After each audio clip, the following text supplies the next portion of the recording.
Definition, sources, क्यों हम लोगों को इसके मैनेजमेंट करने की ज़रूरत है।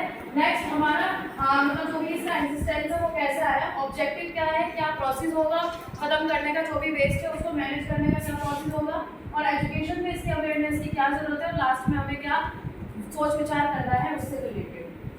अब बात करते हैं बायोमेडिकल वेस्ट होता क्या है। अगर हम डेफिनेशन की बात करें तो बायोमेडिकल वेस्ट ऐसा वेस्ट होता है जो कि लैब के अंदर या फिर हॉस्पिटल के अंदर जब कोई भी ट्रीटमेंट होता है या फिर पेशेंट के लिए हम लोग कोई मेडिसिन दे रहे हैं या उसको सिरिंज वगैरह यूज़ कर रहे हैं किसी भी रिलेटेड, तो वो जो भी आपके वेस्ट निकल रहा है उसी को हम लोग वेस्ट बायोमेडिकल वेस्ट कहते हैं, जो कि अप्रूव्ड है हमारा WHO की तरफ से, वर्ल्ड हेल्थ ऑर्गेनाइजेशन जो एक ऑर्गेनाइजेशन है उसकी तरफ से। डेफिनेशन की अगर हम बात करें तो हमारे 3 टाइप्स के यहाँ पर वेस्ट दिए हुए हैं। हॉस्पिटल वेस्ट, हॉस्पिटल से ज़रूरी नहीं है कि सिर्फ और सिर्फ आपकी बॉडी से रिलेटेड ही वेस्ट निकले, हो सकता है कि अदर वेस्टेज भी उसमें से निकल सकते हैं, तो उन सभी वेस्टेज को कहा जाता है हॉस्पिटल वेस्ट। बायोलॉजिकल भी हो सकते हैं वो, नॉन बायोलॉजिकल भी हो सकते हैं। बायोमेडिकल वेस्ट की अगर हम बात करें तो इसका मतलब ऐसा वेस्ट होता है जो कि जिस टाइम पर कोई टेस्ट लगाया जा रहा है, at the time of diagnosis, at the time of treatment, या फिर मेडिसिन के टाइम पर या किसी भी टेस्ट के टाइम पर जो भी टेस्ट लगाए जाते हैं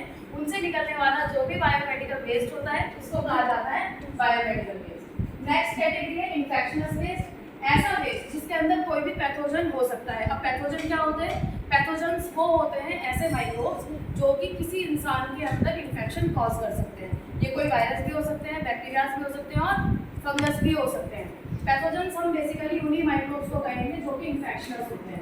तो ऐसे वाले आपके वेस्टेज जिनके अंदर आपके पैथोजन्स हो सकते हैं या फिर होते हैं, या जिनकी जो क्वांटिटी है वो डिजीज कॉज कर सकती है। एग्जाम्पल दिया हुआ है आपके हजार्डस जो भी चीज़ें हैं, जो जितनी भी आपकी खतरनाक वाली चीज़ें हैं, जहरीली हो सकती हैं, डेंजर वाली जितनी भी चीज़ें हैं वो सभी। और कल्चर के टाइम पर हम लोग यूज़ करते हैं माइक्रोब्स का, क्योंकि माइक्रोब्स का कल्चर किया जाता है ना चेक करने के लिए कि कौन सा वाला माइक्रोब ग्रोथ कर रहा है कौन सा नहीं। या सर्जरी के टाइम पर जो भी वेस्ट निकला है, क्योंकि सर्जरी में आपका क्या निकलता है वेस्ट में, ब्लड कंटेनिंग चीज़ें होती है जिसमें ब्लड लगा हुआ और ब्लड के अंदर कंटामिनेशन बहुत ईजिली हो जाती है, तो वो भी हमारे लिए हार्मफुल हो सकता है। नेक्स्ट कोई भी इंसान है जिससे निकला हुआ कोई भी मतलब सिंपली वही है, सर्जरी करने के बाद जिस भी पेशेंट के अंदर से वो चीज़ निकली है, हो सकता है कोई ऑर्गन हो सकता है उसकी पट्टी जो हम लोगों ने लगाई है वो, या फिर कोई भी पार्ट हो सकता है उस चीज़ के ऊपर, क्योंकि ब्लड लगा हुआ है और ब्लड के अंदर बहुत आसानी से कंटामिनेशन हो सकता है। तो ऐसा वाला वेस्ट उसको हम लोग इन्फेक्शनस वेस्ट बोलते हैं। सोर्सेज क्या क्या है हमारे बायोमेडिकल वेस्ट के, 2 टाइप के सोर्सेज हो सकते हैं हमारे, मेजर एंड माइनर। मेजरली ये हमारे निकलते हैं हॉस्पिटल से, लैब से, रिसर्च सेंटर से, एनिमल रिसर्च से, ब्लड बैंक से, नर्सिंग होम से और मॉर्चरी से और आपके ऑटोप्सी सेंटर से। सभी ऐसे सेंटर से जहाँ पर अलग अलग तरीके के टेस्ट किए जाते हैं, चाहे वो आपके टिश्यू से रिलेटेड हो, चाहे वो आपके नर्सिंग से रिलेटेड हो। मुझे बता दें तुम्हारा क्वेश्चन क्लास में डिस्कस करें। माइनर सोर्सेज की अगर हम बात करें तो क्लिनिक्स हो सकते हैं, डेंटल क्लिनिक्स हो सकते हैं, जो क्लिनिक छोटे मोटे खुले हुए होते हैं, क्लिनिक से रिलेटेड जो आपके डेंटल क्लिनिक खुले हुए होते हैं, होम केयर के आपके बहुत सारे होते हैं, कॉस्मेटिक क्लिनिक्स भी होते हैं। आजकल आपने देखा होगा कि कॉस्मेटिक्स का मतलब वही नहीं रह गया ब्यूटी पार्लर, आजकल लोग ट्रीटमेंट्स कराते हैं, स्किन ट्रीटमेंट जिसमें इंजेक्शन भी लगते हैं, तो अलग अलग तरीके के वेस्ट वहाँ से भी निकलते हैं ना, तो वही वाले क्लिनिक्स की बात होगी। पैरामेडिक्स जो कि लैब्स होती हैं आपकी, फंडल सर्विसेज और इंस्टीट्यूशंस, क्योंकि इंस्टीट्यूट्स में भी क्या यूज़ होते हैं, केमिकल्स यूज होते हैं। हम लोग जब प्रैक्टिकल्स करते हैं अलग अलग, तो वहाँ से भी तो हमारे बहुत सारे बायोमेडिकल वेस्टेज निकलते हैं, जिसका मैनेजमेंट हम लोग अच्छे से नहीं करते, जनरली नहीं करते, पर मोस्ट ऑफ द कॉलेजेस में उसके लिए भी मैनेजमेंट टीम होती है और लैब्स को अच्छे से मैनेज किया जाता है, कौन सी चीज़ कहाँ पर आपको फेंकनी है वो सब चीज़ें मैनेज होती है। बट ये उन जगह पर होता है जहाँ मेनली वो कॉलेज या वो इंस्टीट्यूट है ही उसी चीज़ के लिए बना हुआ, तो वहाँ पर सीधी सी बात है कि प्रैक्टिकल्स होंगे तो बायोमेडिकल वेस्ट आपका निकलेगा, और बायोमेडिकल वेस्ट निकलेगा तो उसको अच्छे से मैनेज करने के लिए टीम पाई ही जाएगी। ठीक है, तो मेजर एंड माइनर दोनों सोर्सेज हो गए। अब अगर क्लासिफिकेशन की बात करें बायोमेडिकल वेस्ट की, तो नॉन इन्फेक्शनस जो वेस्ट होता है जिसके अंदर हमारी सारी वो चीज़ें आती हैं, जैसे कि आपका क्लीन रैपर हो गए, जो इंजेक्शन वगैरह होते हैं उसके रैपर हो गए, मेडिसिन के रैपर हो गए, या जो पट्टियाँ होती हैं जो यूज़ नहीं कर पाई, या फिर स्वैप्स हो गए जिनको सिर्फ क्लीन करने के लिए यूज़ किया था, ब्लड वगैरह उसमें नहीं लगा था। मतलब बहुत सारी चीज़ें ऐसी होती हैं जिनके अंदर कोई इन्फेक्शनस वाला कॉज हो ही नहीं सकता है। तो लगभग 80% हमारा कैसा होता है, नॉन इन्फेक्शनस वेस्ट होता है। 15% हमारा कैसा होता है, पैथोलॉजिकल और इन्फेक्शनल होता है, जो कि हमारा किस चीज़ से रिलेटेड होता है, डायग्नोस्टिक जब हम लोग करते हैं किसी भी चीज़ को डायग्नोस करते हैं, तब जो हमारे निकलते हैं पैथोजेंस जिसके अंदर हो सकते हैं रेडियो एक्टिव और साइटोटॉक्सिक हैवी मेटल्स होते हैं वो 1% होते हैं, शार्प्स जो होते हैं वो 1% होते हैं, केमिकल एंड फार्मास्यूटिकल जो वेस्ट होता है वो 3% होता है। अभी शार्प्स में और हैवीज में हमारे उसमें जो मेटल्स है उसमें क्या चीज़ें आती हैं, शार्प्स में आपके ब्लेड्स हो सकते हैं, ठीक है, निडल्स भी हो सकती हैं आपकी, और ये मेटल की भी बनी हुई होती हैं, ठीक है। शार्प्स में आपके ग्लासेस भी हो सकते हैं, मतलब अगर कोई स्लाइड है, स्लाइड टूट गई है तो वो भी तो एक तरीके से शार्प है, लेकिन अब शार्प में कैटेगरी दो हो गई, या तो मेटेलिक होगी वो या फिर नॉन मेटेलिक होगी। मेटेलिक वाले की अलग कैटेगरी कर दी, नॉन मेटेलिक वाले की अलग कैटेगरी कर दी। बट दोनों ही केस में क्या होता है कि जो भी इंसान उसको पिक कर रहा है, जो भी आपका मतलब जो भी वेस्ट है उसको जो भी पिक करेगा उसके हाथ में लगने में कोई ना कोई मतलब चांसेस हो सकते हैं कि उसके हाथ में वो चीज़ लग सकती है। तो दोनों का जो मैनेजमेंट किया जाता है वो अलग अलग तरीके से किया जाता है। इसका एक और भी रीज़न है कि जो ग्लासेस है यानी जो टूटा हुआ कांच है उसको आप स्टेरिलाइज नहीं कर सकते, ना ही उसका कोई यूज़ होगा। बट कुछ जो शार्प्स हैं हमारे, ठीक है, लेकिन उनको यूज़ भी किया जाता है, तो स्टेरिलाइजेशन करने के बाद ऑटोक्लेव वगैरह करने के बाद आपका यूज़ भी कर लेते हैं, ठीक। आगे बात करें हम तीन तरीके के वेस्ट है, सॉलिड, लिक्विड एंड गैसियस। तो इसके अंदर आपके बायोमेडिकल वेस्ट है, फिर हॉस्पिटल वेस्ट की हम लोग बेसिकली बात करेंगे। पहले दिया हुआ है पैथोलॉजिकल वेस्ट, जो कि आपका एक्सक्रीटर की वजह से हो सकता है, ह्यूमन टिश्यू या फिर फ्लूइड्स की वजह से हो सकता है, बॉडी पार्ट्स की वजह से हो सकता है, या बॉडी फ्लूइड्स की वजह से हो सकता है। अब यहाँ पर ये बताओ पिन कौन सा दिखाया हुआ है, कलर येलो, रेड, येलो कहाँ है बलू नीचे, अच्छा वो कंटेनर, वो जो गत्ता होता है ना कार्टून जिसे बोलते हैं वो है वो।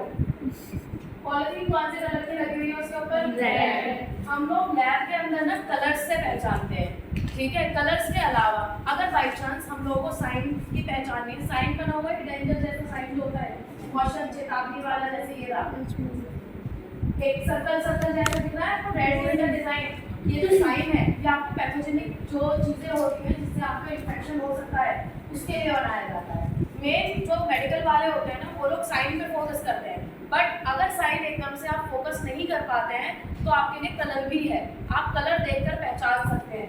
रेड है ना, तो रेड वाले में आप ऐसे याद रख सकते हैं कि जो भी ब्लड से रिलेटेड चीज़ें होंगी ना, ब्लड भी रेड होता है, ये भी रेड है, तो जितनी भी टिश्यू वगैरह से रिलेटेड चीज़ें होती हैं, एनाटॉमिकल जितनी भी चीज़ें होती हैं वो सभी रेड के अंदर हम लोग डिस्पोज करते हैं, ठीक है। नेक्स्ट शार्प वेस्टेज की अगर हम बात करें तो निडल्स आते हैं आपके, इन्फ्यूजन सेट्स आते हैं, स्कैल्पेल्स आते हैं, नाइफ्स आती हैं, ब्रोकन ग्लास आते हैं, ये सभी चीज़ें। जनरली वाइट वाला जो होता है आपका, वाइट वाला उसमें हम लोग करते हैं, दिखाया हुआ होंगे इसमें। अब बात करें जीरो टॉक्सिक वेस्ट के बारे में। जीरो टॉक्सिक वेस्ट जो होते हैं इनके अंदर आपके साइटोटॉक्सिक ड्रग्स होते हैं, यानी सेल से रिलेटेड जो ड्रग्स वगैरह दिए जाते हैं, दवाइयाँ जो दी जाती हैं, कैंसर थेरेपी में जो यूज़ होती है जनरली, क्योंकि जो कैंसर थेरेपी के लिए यूज़ हो रही है तो आपको कैंसर भी कॉज कर सकती है, तो इसका जो डिस्पोज है वो करना बहुत ज़्यादा ज़रूरी है और बहुत ज़्यादा ध्यान से करना ज़रूरी है, क्योंकि ऑलरेडी उसका नाम क्या है, जीरो टॉक्सिक है, तो जीन्स को टॉक्सिक कर सकता है, आपके टॉक्सिन्स फैला सकता है, इसलिए उसको डिकम्पोज करना, उसको फेंकना, उसको अच्छे से मैनेज करके रखना बहुत ज़रूरी है। नेक्स्ट आपके केमिकल वेस्ट आ सकते हैं जिसके अंदर रिजल्ट हम लोग अलग अलग तरह के यूज़ करते हैं, और फिर डेवलपर यूज़ करते हैं, या ऐसे बहुत सारे आपके डिसइंफेक्टेंट्स होते हैं जो कि एक्सपायर हो चुके हैं, वो बाद में फिर टॉक्सिन्स रिलीज करते हैं जिसकी वजह से हमारी जो हेल्थ है उस पर बहुत हार्म हो सकता है।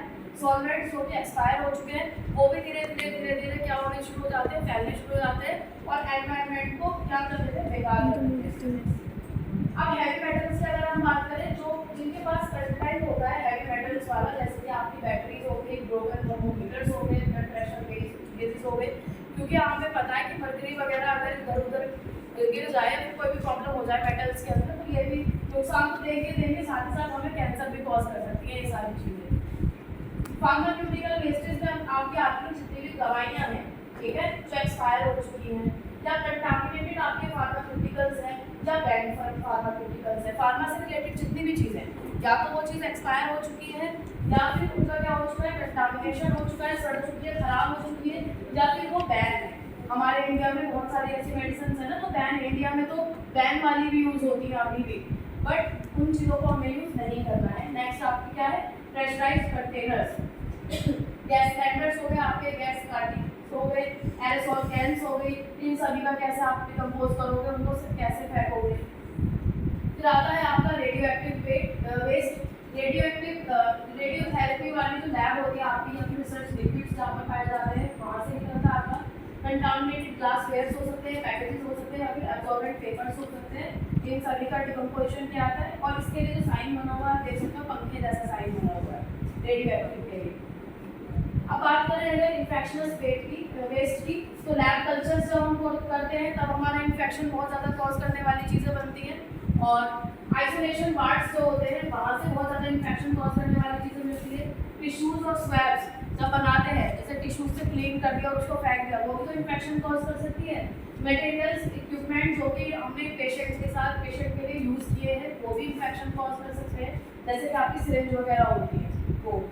अब क्या हमें जरूरत है बीएमडब्ल्यू मैनेजमेंट के हॉस्पिटल्स के अंदर? देखिए ये इमेज दिखाई गई है और बीच में दिखाया हुआ है आपको हॉस्पिटल, ठीक है। हॉस्पिटल से एयर पॉल्यूशन भी बन सकता है, इन्फेक्शन जो कि पानी में घुल चुका है, जो कि मेडिसिन है, आपने पानी में ऐसे ही उसको जब छोड़ दिया, जो भी केमिकल है वो पानी से ऐसे ही जा रहा है, तो क्या कर सकता है, बीमारी फैला सकता है। आपकी जो भी चीज़ें हैं वो कूड़े कचरे में ऐसे फेंक दी, किसी ने पिक करने के बाद हो सकता है जानवर वहाँ पर जा रहे हैं, जानवर उसको पिक कर रहे हैं, उसको खा रहे हैं, उनके अंदर इन्फेक्शन कॉज कर सकता है। साथ ही साथ जो पानी है, पानी से भी बहुत ज़्यादा इन्फेक्शन कॉज हो सकता है, क्योंकि बहुत सारे एनिमल्स जो होते हैं वो उसको खाते हैं। नेक्स्ट यहाँ पर आपको एड्स, हेपेटाइटिस और टीबी ऐसे वाले इन्फेक्शन जो कि कंटामिनेशन की वजह से, जैसे कंटामिनेटेड कोई सिरिंज यूज़ कर ली, या फिर किसी की यूज़ वाली रीयूज़ कर लिया आपने सिरिंज वगैरह, तब ऐसी बीमारियाँ फैलती हैं जो कि ब्लड से फैलती हैं, वो भी कॉज हो सकता है। इसलिए बहुत ज़्यादा ज़रूरी है बीएमडब्ल्यू मैनेजमेंट की, जिसको ये पता हो कि एक बार अगर हमने सिरिंज यूज़ की है तो वो रीयूज़ ना हो, जिसको ये पता हो कि उसको अगर शार्प डालने हैं तो वो कहाँ पर उसको डालने हैं। देखिए अगर हम ये सब मैनेजमेंट नहीं करके चलेंगे, सबसे मेजर चीज़ तो ये हो जाएगी कि आपने सपोज शार्प भी उसी में डाले, पॉलिथीन्स भी उसी में डालिए, रैपर्स भी उसी में डाल दिए, और जो टिश्यूज़ है वो भी उसी बिन में डाल दिए, ठीक है। वो जब कूड़ा या फिर जो भी आपका वेस्ट है वो जिस भी जगह पर जाएगा और उसको जाकर जो लोग पिक करेंगे, कि पिक किया जाता है, सेग्रीगेशन किया जाता है। सेग्रीगेशन इसलिए किया जाता है जो बायोडिग्रेडेबल है उनको बायोडिग्रेडेबल के थ्रू खत्म कर दिया जाता है, और जो नॉन बायोडिग्रेडेबल है उनके लिए अलग प्रोसेसिंग की जाती है, जिससे कि लेस पॉल्यूशन हमारे एनवायरनमेंट में फैले। अब आपने सारी चीज़ें मिक्स कर दी हैं, तो जो पर्सन उसको पिक करेगा उसने जो ग्लव्स पहने होंगे, उसने उस हिसाब से ग्लव्स पहने होंगे, उसको ऊपर जो भी कचरा दिख रहा होगा, तो जब वो उसको पिक करेगा और गलती से उसको अगर पिक कर गई वो सिरिंज, अगर हो सकता है वो जो सिरिंज थी वो एड्स वाले की थी, है ना, तो उसको जब पिक करेगी तो उसकी बॉडी के अंदर से एकदम से वायरस एंटर कर जाएगा, तो बीमारियां हो सकती हैं, उसको लग सकता है या चोट लग सकती है, खून निकल सकता है, कुछ भी हो सकता है। इसलिए हमेशा जितना जो भी वेस्ट है आपका जिस भी टाइप का, उसको अलग अलग बिन्स पे हम लोग डालते हैं। यहाँ पर प्रॉब्लम दिखाई हुई है कि देखिए जैसा अभी भी हमारे एनवायरनमेंट में पूरा कचरा कहीं पर भी कोई भी डाल देता है, कुछ खाया और उसको ऐसे ही फेंक दिया, ये तो जनरल बात है। बट बायोमेडिकल फील्ड से बहुत ह्यूज अमाउंट में कचरा हमारा निकलता है, वेस्ट निकलता है, क्योंकि रोजाना पता नहीं कितने टेस्ट करते हैं, है ना, कितनी सिरिंज यूज़ होती है, कितनी पट्टियाँ यूज़ होती है, पता नहीं कितना कुछ यूज़ होता है, कितनी मेडिसिन यूज़ होती है, और वो सभी अगर ऐसे ही फेंक दी जाए तो कितने सारे एनिमल्स को हार्म होगा, क्योंकि एनिमल्स जनरली इन्हीं जगहों से अपना जो न्यूट्रिशन है उसको लेते हैं, खाते फिरते हैं। इस सब की इतनी ज़रूरत नहीं है, इसकी भी आपको ज़रूरत नहीं है। रिस्क पर सबसे ज़्यादा कौन है? जो वर्कर्स है। सबसे पहली बात तो वर्कर्स के लिए, कोई कुछ पूछ रहा है? सबसे पहले जो हार्म हो सकता है वो सबसे ज़्यादा पहले तो होगा आपका सैनिटेशन वर्कर्स को, जिनको अभी मैंने बताया, जो हैंड पिकिंग का काम करेंगे, सेग्रीगेशन का काम करेंगे, वो तो सबसे ज़्यादा पहले खतरे में है। उसके बाद खतरे में मेडिकल और पैरामेडिकल स्टाफ भी, पेशेंट्स और अटेंडर्स भी, क्योंकि आपने कोई चीज़ ऐसी फेंकी हुई है, सपोज कोई आपका केमिकल है जो कि एक्सपायर हो चुका है और आपने उसको फेंका नहीं, तो धीरे धीरे उसमें टॉक्सिन्स रिलीज होंगे या नहीं होंगे रिलीज? टॉक्सिन्स रिलीज होंगे, या वो कहीं पर स्पिल हो गया, सपोज कोई एसिड ही था और वो फेंक दिया, वो कहीं गिर गया, उसकी शीशी टूट गई और वहाँ कोई पर्सन आ गया और उसके ऊपर अगर वो एसिड वगैरह गिर गया, टच हो गया, या कोई भी इंसान है उसके ऊपर टच हो गया, वर्षा को अभी दर्द हो रहा है तो क्या होगा? नुकसान ही होगा उसका, और लास्ट में पब्लिक तो है ही है नुकसान, क्योंकि जितना भी पानी निकल रहा है वहाँ से एयर पॉल्यूशन निकल रहा है, कुछ भी ऐसे जला दिया है तो पब्लिक को तो वो हार्म करेगा ही करेगा। ऑब्जेक्टिव की अगर हम बात करें तो सिंपल वही चीज़ है जिससे कि हम लोग मिनिमाइज कर पाएँ, जो भी गंदगी फैल रही है उसको कम कर पाएँ और इन सब चीज़ों से बच पाएँ। ये मेन चीज़ है आपकी, कैसे हमारा जो पूरा ट्रांसपोर्टेशन है इन सब चीज़ों का ये किया जाता है, चार्ट इंपॉर्टेंट। ठीक है। हॉस्पिटल, सबसे पहले हॉस्पिटल से जो कूड़ा निकला है उसका सेग्रीगेशन किया जाता है। सेग्रीगेशन मतलब सेग्रीगेशन की जो चीज़ जिधर होनी चाहिए बायोडिग्रेडेबल और नॉन बायोडिग्रेडेबल, और जिन चीज़ों को हम लोग क्या कर सकते हैं स्टेरिलाइज करके यूज़ कर सकते हैं, रीयूज वाली चीज़ें उनको अलग, हर चीज़ को सेग्रीगेट किया जाता है, कॉमन स्टोरेज पॉइंट बनाया जाता है। फिर क्या किया जाता है ट्रांसपोर्टेशन किया जाता है। ट्रांसपोर्टेशन करने के बाद आपका क्या किया जाता है उसका टेम्परेचर स्टोरेज किया जाता है, फिर उसका ट्रीटमेंट किया जाता है, देन उसका डिस्पोजल किया जाता है। अब डिपेंड करता है कि आपकी जो वेस्ट है वो बायोडिग्रेडेबल है या नॉन बायोडिग्रेडेबल है, दोनों को अलग अलग तरीके से ट्रीट किया जाता है। जो बायोडिग्रेडेबल होगा उसको तो हम इजीली खत्म कर सकते हैं, बट नॉन बायोडिग्रेडेबल के लिए अब कैसा वाला नॉन बायोडिग्रेडेबल है और कितना ज़्यादा वो हार्मफुल है उसके हिसाब से अलग अलग जगह पर उसको क्या किया जाता है डिस्पोज किया जाता है। ठीक है, डायरेक्ट डिस्पोजल हम किसी भी केमिकल का नहीं करते हैं। अगर आप उसको ज़मीन के अंदर डालोगे तो ज़मीन कैसी हो जाएगी अनफर्टिलाइज हो जाएगी, वो बाद में अच्छे से आपकी वो फसल नहीं उगा पाएगी। ठीक है, बिल्कुल बेकार हो जाएगी ज़मीन, बंजर भूमि जिसे बोलते हैं। और अगर आप उसको ऐसे ही स्पिल कर देते हैं पानी में तो पानी भी आप ही पीते हैं तब भी आपको हार्म करेगा। तो उसके लिए कुछ ऐसी स्पेसेस बनाई जाती हैं, गवर्नमेंट की तरफ से वो जगह प्रोवाइड की जाती है कि डिस्पोजल के लिए प्रॉपर ये जगह है, वहाँ पर रेसिडेंशियल एरियाज नहीं होते जहाँ पर डिस्पोज किया जाता है इन चीज़ों को। आपने देखा होगा न्यूक्लियर बॉम्ब वगैरह जो होते हैं वो हमेशा समुद्र के पास ट्राई किए जाते हैं ना।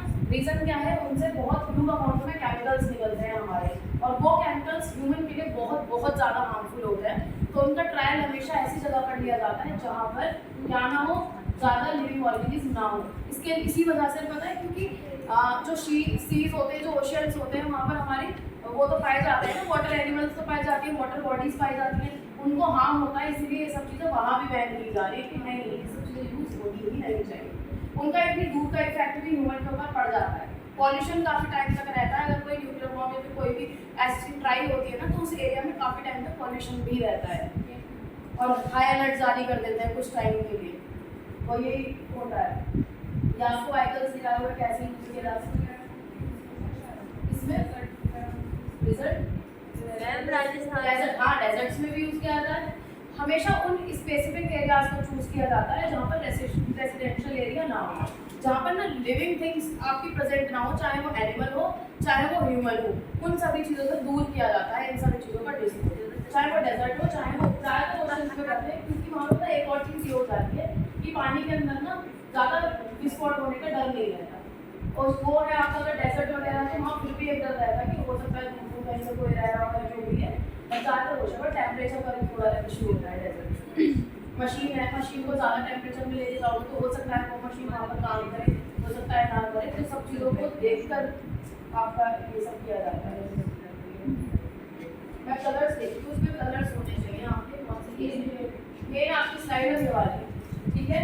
सबसे पहले बात करते हैं हम लोग आपकी येलो वाली स्लाइड की, जिसके अंदर आपके animal anatomical waste, microbiological waste या फिर सॉइल, कॉटन, ड्रेसिंग, लाइनिंग, जो भी कॉटन वगैरह होगी, लाइनिंग होगी, ब्लड से रिलेटेड जो वैसी वाली चीज़ है ना आपकी एनाटॉमिकल से आपको येलो याद रखना है। अगर एनाटॉमिकल कोई भी चीज़ है वो सभी आपके किसके अंदर जाएगी, येलो के अंदर। ट्रीट कैसे किया जाएगा, इसको जला वला के ट्रीट किया जाता है, राख बना के इसको ट्रीट किया जाता है। नेक्स्ट ब्लड की अगर हम बात करें तो ट्यूब्स वगैरह होती हैं आपकी, जो ब्लड कलेक्शन में हम लोग यूज़ करते हैं ना, ट्यूब्स वगैरह, वायर्स जो होती है वो सभी चीज़ें, इसको ऑटोक्लेव किया जाता है, माइक्रोवेव किया जाता है और केमिकल ट्रीटमेंट किया जाता है। क्योंकि ये प्रॉपर किस चीज़ की प्लास्टिक जैसी होती है ना आपके सारे सेट्स वगैरह, तो इनको क्या किया जाता है ऑटोक्लेव, माइक्रोवेव और केमिकल ट्रीटमेंट।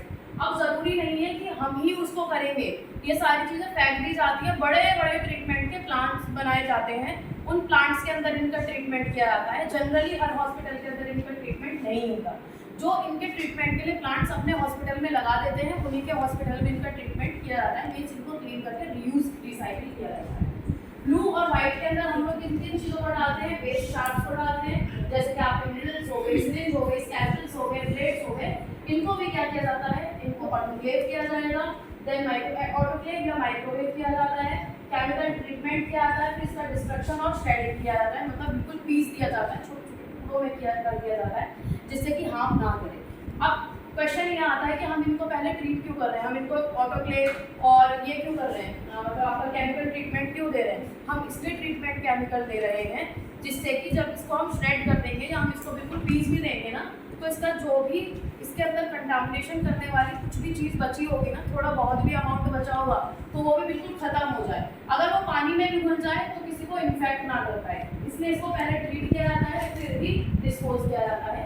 ब्लैक के अंदर आपके आते हैं discarded medicine, cytotoxic drugs, incineration ash या फिर केमिकल वेस्ट, जो आपकी राख वगैरह बनती है विलीगल से, तो ये सारी चीज़ें आपकी ब्लैक बिन के अंदर जाती हैं और इसको लैंडफिल के अंदर डिस्पोज कर दिया जाता है, क्योंकि क्या वो है आपकी मेडिसिन हैं, तो मेडिसिन को ज़मीन के अंदर इसको दबा दिया जाता है। जगह वही है कि आप एवं कहीं भी नहीं दबा सकते, खेतों में ही जाके आप दवाई दबा रहे हो, वो नहीं करते। इसके लिए अलग प्लेस ही होती है जो कि गवर्नमेंट से अप्रूवल लेना पड़ता है, उस जगह के लिए प्लांट्स बनाए जाते हैं, वहीं पर ही आप सिर्फ इसको डिस्पोज कर सकते हो। किसी भी जगह पर किसी भी चीज़ का डिस्पोज नहीं किया जाएगा कभी भी। और अगर ऐसा होता है किसी हॉस्पिटल के अंदर, अगर ये जो आपको बिन्स बताए गए हैं ना, ये WHO की तरफ से बताए गए हैं, अगर इन बिन्स की जगह आपने किसी भी चीज़ का कचरा इधर डाल दिया उधर डाल दिया, फिर जब जो टीम आती है चेक करने के लिए, फ्लाइंग टीम जैसे आपके एग्जाम्स में आती है ना चेक करने के लिए, वैसे ही हॉस्पिटल्स के अंदर भी ना फ्लाइंग टीम आती है बड़े बड़े जगहों से, मतलब WHO की तरफ से भेज दिए थे जो कि अप्रूव होते हैं वहाँ से, वो लोग आकर चेक करते हैं। वो लोग आकर सबसे पहले इसी को मैनेजमेंट को चेक करते हैं कि इनका जो बायोमेडिकल वेस्ट है उसका मैनेजमेंट भी कितने अच्छे तरीके से करते हैं। तो बहुत बड़े बड़े मतलब केस कर देते हैं, सीधे केस होता है। कई बार जो अगर ज़्यादा गड़बड़ मिल जाती है ना, तो आपकी जो वो है डिग्री उसको ही रद्द कर देते हैं, सिर्फ एक केस है। क्या क्लिनिक वगैरह में भी आपके, क्योंकि क्लिनिक में बहुत ज़्यादा टेस्ट तो होते नहीं है, उनके में सिर्फ और सिर्फ दो तरह की चीज़ें निकलती हैं, या तो प्लास्टिक वाली या फिलिटल्स वगैरह जो निकलती हैं, तो वो जनरली ब्लू और वाइट वाला जो होता है उसी को यूज़ करते हैं। उनको भी बताना पड़ेगा कि वो अपना जो वेस्ट है उसको कहाँ फेंक रहे हैं, या उनको कॉन्टैक्ट करके वहीं पर फेंकना पड़ेगा। अगर ऐसा नहीं करते हैं और कोई कंप्लेंट कर देता है तो उनके ऊपर केस होगा और फाइन देना ही पड़ेगा किसी भी केस में। आपने छोटे से छोटा कोई भी क्लिनिक या फिर कोई भी लैब खोला हुआ है ना, तो आपको बायोमेडिकल वेस्ट का जो मैनेजमेंट है वो ढंग से करना ही पड़ेगा। अगर किसी ने आपके अगेंस्ट कंप्लेंट फाइल कर दी तो आपके ऊपर फाइन अच्छा खासा लग सकता है। केस तो होगा ही होगा, केस नहीं तो आप अगर फर्स्ट टाइम और आपको कुछ भी थोड़ी बहुत गड़बड़ है तो आपको फाइन तो पे करना ही पड़ेगा एट एनी कॉस्ट।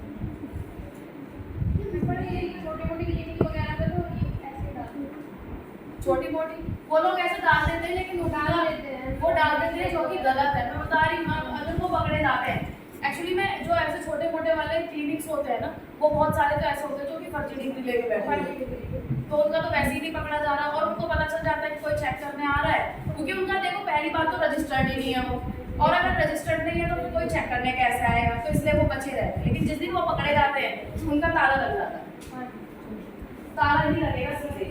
ये दिखाया हुआ आपको कलर कोडिंग दिखाई हुई है। कभी भी आप हॉस्पिटल के अंदर आप जाएं तो आप नोटिस करिएगा, आपको इन कलर्स के बिन्स ही नजर आएंगे वहाँ पर, ठीक है। कलर कोडिंग में येलो दिखाया हुआ है, जिसका जो प्लास्टिक बैग मतलब प्लास्टिक बैग वाला होता है। Category 1 human and animal waste, category 2 animal waste, category 3 micro biological waste और कैटेगरी 6 सॉलिड वेस्ट। ये सभी वेस्टेज हमारे किसके अंदर जाते हैं, येलो के अंदर जाते हैं। रेड की अगर हम बात करें तो डिसइंफेक्टेंट कंटेनर प्लास्टिक बैग्स इसके अंदर पाए जाते हैं। और कैटेगरी 3 यानी कि आपका माइक्रो बायोलॉजिकल जितनी भी चीज़ होती है और सॉइल ड्रेसिंग जो भी होगी वो इसके अंदर डाली जाती है। थर्ड में हम लोग आ जाते हैं ब्लू और वाइट में प्लास्टिक बैग के इसके अंदर होते हैं। पंचर किया, जो पंचर प्रूफ कंटेनर होगा आपका, बेसिकली क्यों होगा पंचर प्रूफ कंटेनर, क्योंकि हम लोग सिरिंज वगैरह डाल रहे हैं जिससे कि वो पंचर ना हो जाए। सिरिंज है, सुई डाली आपने, ड्रिल डाली है और वो प्लास्टिक बैग में डाल दी तो वो तो निकल जाएगी बाहर, इसलिए पंचर प्रूफ कंटेनर होते हैं। वेस्ट शार्प और प्लास्टिक डिस्पोजेबल जो होते हैं उनको इसमें डाला जाता है।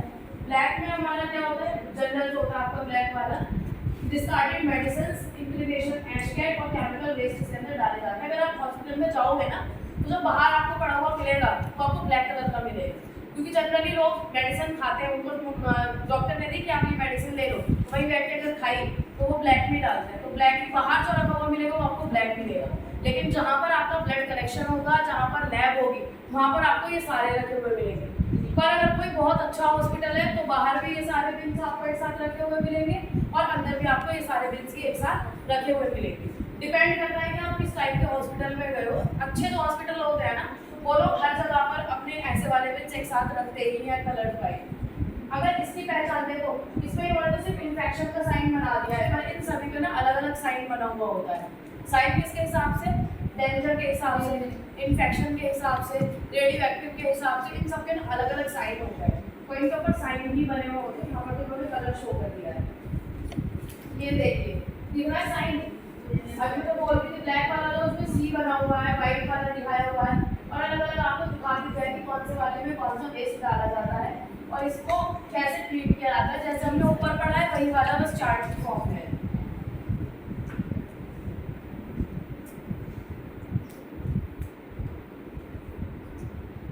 नेक्स्ट आपको फिर बचता है ट्रांसपोर्टेशन एंड स्टोरेज। तो इसको ट्रांसपोर्ट करके जिन चीज़ों को स्टोर किया कर सकते हैं उनको स्टोर कर देते हैं, बाकी चीज़ों को तो नहीं करते। देखिए लोग ये इस टाइप से हमारे अलग अलग कलर के मिलते हैं लैब्स के अंदर। देखिए इसके ऊपर चेतावनी वाला बना है ना, डेंजर वाला फायर करके अंदर, और ये देखिए इन्फेक्शन कॉज वाला है, bio hazard symbol, cytotoxic hazard symbol. बोलते ना सिंबल्स होते हैं इनके, तो ये हजार्ड बायो हजार्ड का है, यानी कि ऐसी चीजें जो कि ह्यूमन लाइफ के लिए लाइफ थ्रेटनिंग हो सकती है, उन चीज़ों को हम बोलते हैं। साइटोटॉक्सिक मतलब जो कि टॉक्सिन्स के तरह काम करेंगी, जो कि क्या कर सकती है, कैंसर कॉज कर सकती है, बेसिकली कैंसरस होती है, उसके लिए सी, ठीक है, कैंसर की वजह से इसका सी लगा हुआ होता है, जो कि कैंसर कॉज कर सकती है। और जो भी हमारा लेवल होगा वो ऐसा होना चाहिए जो कि वॉशेबल ना हो, एक वॉश में वो धुल ना जाए, प्रिंटेड ऐसा हो कि वो धुले ना, ताकि पहचान रहे लोगों को कि कौन सी वाली चीज़ हमारी कैसे है। और जिसमें ये चीज़ें हमारी वो होती है ट्रांसपोर्ट होती है, उसके ऊपर हमेशा साइन होना चाहिए बायो हजार्ड का, जिससे कि पहचान रहे कि जो चीज़ है हमारे इसके अंदर वो हार्मफुल है हमारे लिए, तो उसको भी पाया जाना चाहिए। इन चीज़ के लिए अवेयरनेस करानी चाहिए एजुकेशन सिस्टम में, जिससे कि हम लोग कैसे कर सकते हैं अवेयरनेस, सेमिनार्स ऑर्गेनाइज करा के, वर्कशॉप करा के, प्रैक्टिकल डेमोन्स्ट्रेशन से, ग्रुप डिस्कशन से, लेक्चर से।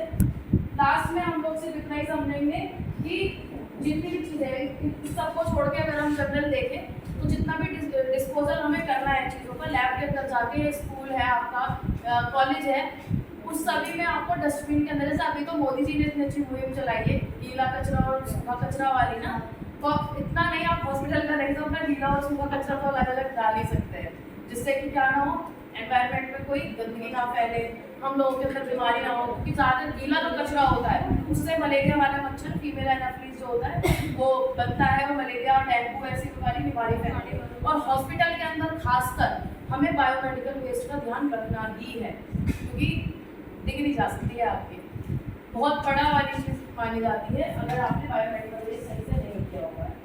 तो यही था आपका इस वाले स्लाइड के बारे में। नेक्स्ट टॉपिक हमारा चलेगा जो ब्लड कलेक्शन, ठीक है। ब्लड कलेक्शन में आपको ये भी पता होना चाहिए ना कौन सी चीज़ आपको